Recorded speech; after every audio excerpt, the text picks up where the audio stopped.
ငိမ့်ချင်းလာပါတယ်ဆိုတဲ့ဒီကန်ဒါရာပြင်ကြီးရဲ့အောက်ခြေမှာတမနီနဲ့တိဆောက်ထားတဲ့ Liwet Empire တခုရှိနေတယ်။သူတို့ဟာစွန့်ရင်တလင်းကြောက်တွေကိုတိတ်ဆောင်ရင် Empire တစ်စီကိုမရက်မနာချီတက်နေကြတာပါ။ဒါပေမဲ့ခရီးလန်းကမဖြုံဖြူဘူး။ရီချောင်းလန်းကနေစိတ်ရန်တရားတွေနဲ့အောင်ပွဲခံဖို့ပြင်ဆင်နေချိန်မှာပဲတောင်ကုန်းပေါ်ကချောင်းမြောင်းနေတဲ့ရန်သူဘဝက်စိတ်အုပ်စုရဲ့အညိုအတိနဲ့တိုက်ခိုက်ခြင်းကိုခံလိုက်ရတယ်။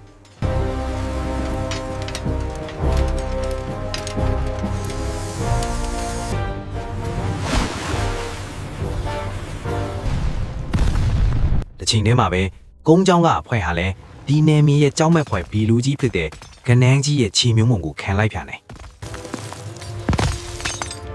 ဒီမင်းတမြကြောက်စရာကောင်းတဲ့အဲ့ဒီတိုက်ပွဲတွေကနေဘဝစိတ်အနှဲငယ်ပဲအသက်လူပြီးလွတ်မြောက်လာခဲ့ကြတယ် It is lost. We need help or the hive will fall. ။သတင်းစကားကပင်မစခန်းစီရောက်သွားတဲ့အခါအင်ပါယာရဲ့အရှင်သခင်ကိုယ်တိုင်စစ်မြေပြင်ဆင်းဖို့ဆုံးဖြတ်လိုက်ပြီ။တမနီပလင်ဘော်ကဆင်းသက်လာတဲ့ဘဝစိတ်ဘင်းရဲ့အရှင်အဝါကစစ်မြေပြင်တစ်ခုလုံးကိုတုံလှုပ်သွားစေခဲ့တယ်။အခုတော့တကယ့်စစ်ပွဲကစတင်ပါပြီ။ခင်မော်လက်နက်တွေတက်ဆင်ထားတဲ့ဘဝစိတ်စစ်တပ်ကြီးဟာရန်သူမှန်သမျှကိုအမုံချီဖို့အသင့်ပဲ။ဘလောက်ပဲကြီးမားတဲ့ရန်သူဖြစ်ပါစေသူတို့ရဲ့သိပ္ပံနဲ့နီးပညာပေါင်းဆက်ထားတဲ့စွမ်းအားရှိမှဒူးတောက်ခဲ့ရတယ်။ရေချောင်းကရန်သူဘီရင်ကြီးကိုအရင်ဆုံးချေမြုံပြီးဖမ်းဆီးနိုင်ခဲ့တယ်လို့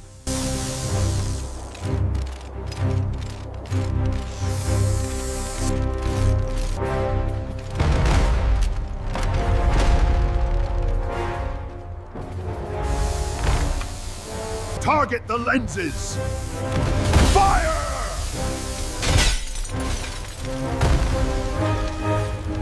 နေမီကန်ဘီလူကြီးကနန်းကိုလည်းအင်ပါယာရဲ့အင်အားနဲ့ဒူးတောက်စေခဲ့တယ်။